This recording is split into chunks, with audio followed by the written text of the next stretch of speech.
On a un imaginaire négatif du journalisme qui apparaît presque en même temps que le journalisme lui-même, avec des termes qui sont étonnamment similaires à ceux qu'on utilise aujourd'hui. C'est-à-dire qu'on a parlé on les comparait à des prostituées, on les comparait à des brigands, à des criminels. Et aujourd'hui, on entend encore ce vocabulaire, hein, les journalopes, les prostituées.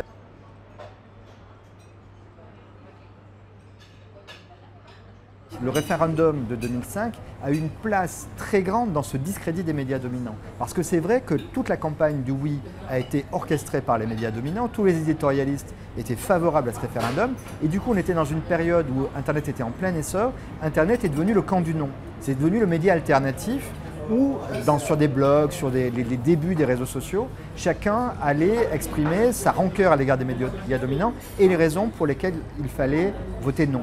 Donc cette fracture qui n'a cessé de s'amplifier, qui n'a jamais été résorbée véritablement, on l'a aujourd'hui qui nous explose en pleine figure.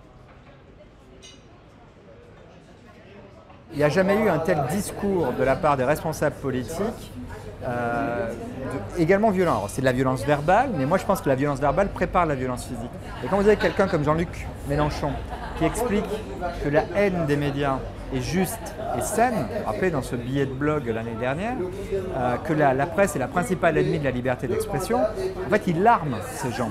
Et puis il y a une responsabilité plus directe, c'est évidemment celle des leaders des Gilets jaunes, comme Maxime Nicole, comme Éric Drouet, qui à force d'avoir un discours systématique sur l'oligarchie, sur tous les journalistes qui seraient vendus au pouvoir, qu'ils soient politiques ou économiques, ont finalement là encore préparé le terrain à cette violence-là. Je crois qu'ils ne se sont pas rendus compte que certains allaient franchir simplement une étape de plus dans la détestation, allaient passer des mots aux actes.